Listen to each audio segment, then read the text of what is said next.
So student, ये वाला question अगर स्टूडेंट साल भर में से कई बार पूछते हैं, क्या है? कुछ नहीं, सिंपल सा क्वेश्चन, बस यहाँ पे स्पीड वाली बात आ रही, टाइम का रिलेशन डिस्टेंस के साथ है। क्वेश्चन क्या कह रहा है?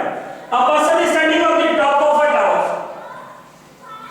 पर्सन कोई टावर के टॉप पे है, तो उसका हॉरिजॉन्टल लेवल क्या है? ये आ रहा है सीधा।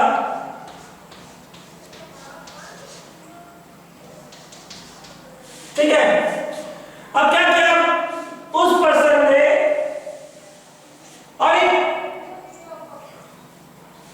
स्ट्रेट हाईवे है तो टावर की फुट की तरफ लीड करना था। अब person is standing on top of a tower, observe a car and car was standing on a highway which lead to the foot of the tower.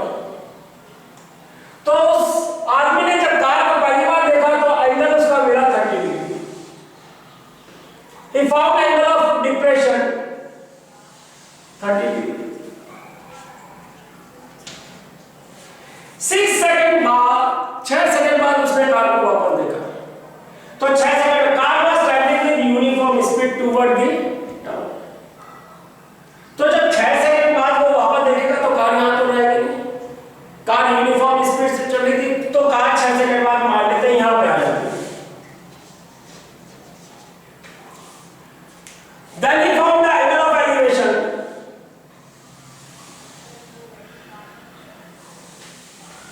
60 degree।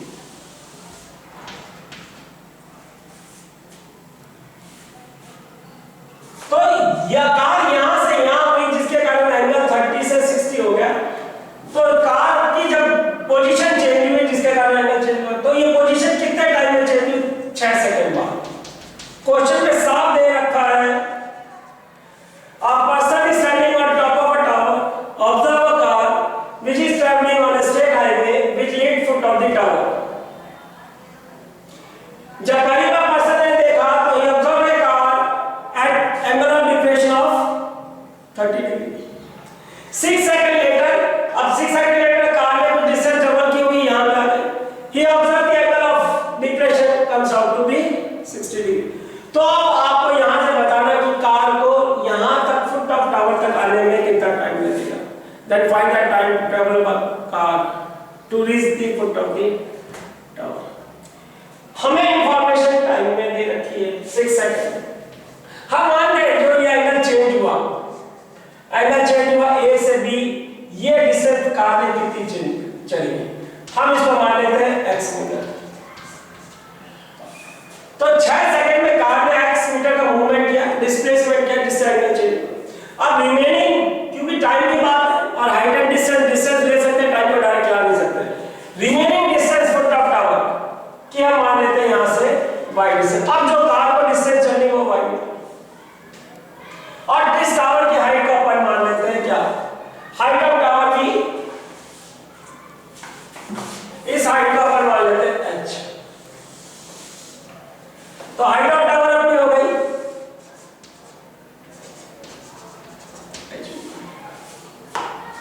Now student, याद रखिए ये x metre चलने के लिए उसने 6 second लिए, और आपको निकालना y मीटर चलने के लिए कितना सेकंड लेगा। अब डिप्रेशन के केस है, आदमी ऊपर बैठ के कार को ऑब्जर्व कर रहा है, तो ये हॉरिजॉन्टल लेवल है, तो अगर ये एंगल 30 है तो z एंगल से ये भी एंगल कितना हो जाएगा 30, और ये वाला 60 तो ये वाला भी 60 होगा।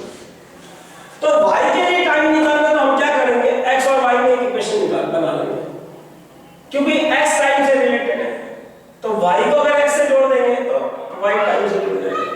क्या होगा देखिए, नॉर्मल चलेंगे। पहली बात, हमारे पास दो एक राइट एंगल ट्रायंगल है, परपेंडिकुलर की बात है, बेस की बात है, टेंजेंटल है, उसके बाद देखेंगे क्या करना। यहां तक ये क्वेश्चन नॉर्मल में है। तो लेट, हमने क्या किया माना, let distance travelled by car in 6 second be x metre. तो late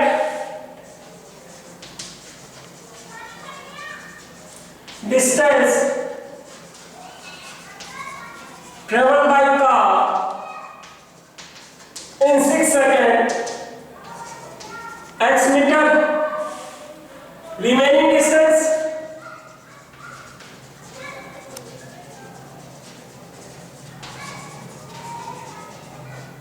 remaining distance to travel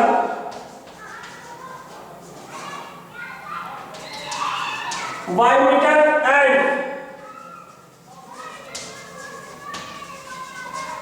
height of tower h. Okay sir, अब अपने पास दो ट्रायंगल कौन से हैं? मीनिंग ए बी, इसको डाल देते सी और ये हो जाता डी। तो एक ट्रायंगल ये हो गया और एक ट्रायंगल ये। ओके, तो पहले ट्रायंगल ले लेते हैं, right triangle A C D, tan theta is equal to P upon B, perpendicular हो गया आपका सी डी और बेस आपका हो गया AC। थीटा 30 डिग्री है, tan 30 डिग्री परपेंडिकुलर H और AC x plus 1। tan 30 की value 1/√3 H upon x plus y, cross multiply कर ले तो x plus y is equal to √3h। This is our equation number 1। अब दूसरा triangle ले लेते हैं, कौन सा? इन ट्रायंगल BCD,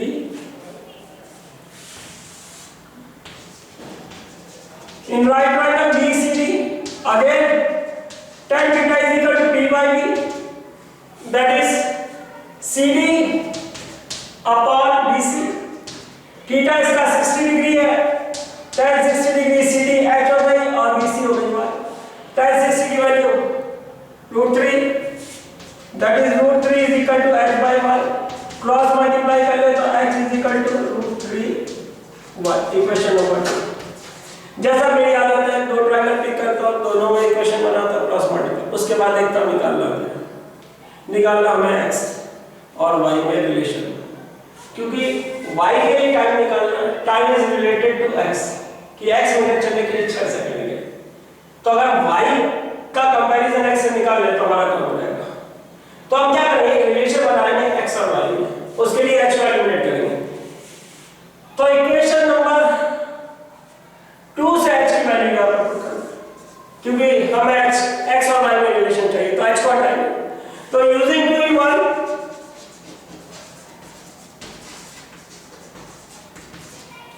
तो बनेगा x plus y √3 into √3y, √3 into √3y 3y हो जाएगा, x plus y is equal to 3y, ये वहां चला जाएगा।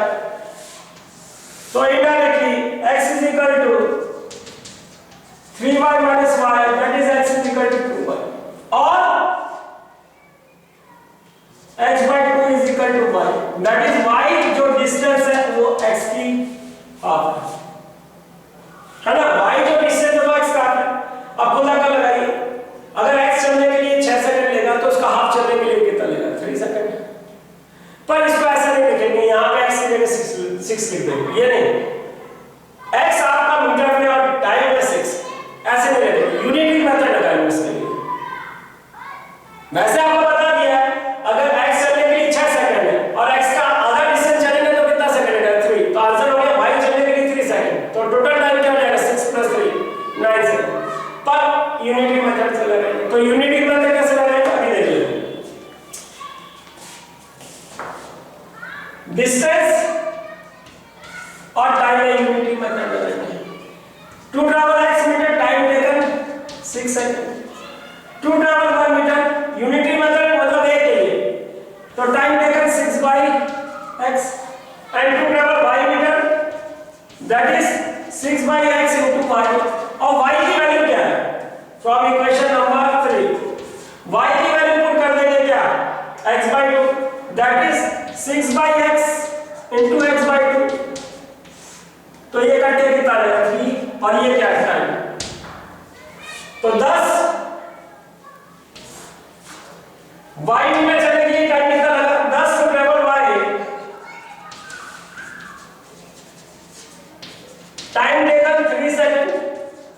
टोटल टाइम पूछा, स्टार्टिंग पॉइंट से टोटल टाइम कितना हो जाएगा? Total time 6 + 3, that is 9। नहीं तो आप डायरेक्टली लिख देना, पर ये मत करना कि x की जगह 6 लिख के बता देना। सेंटर और 6 सेकंड में आप बोलोगे 10 to travel 5 metre 3 second. Okay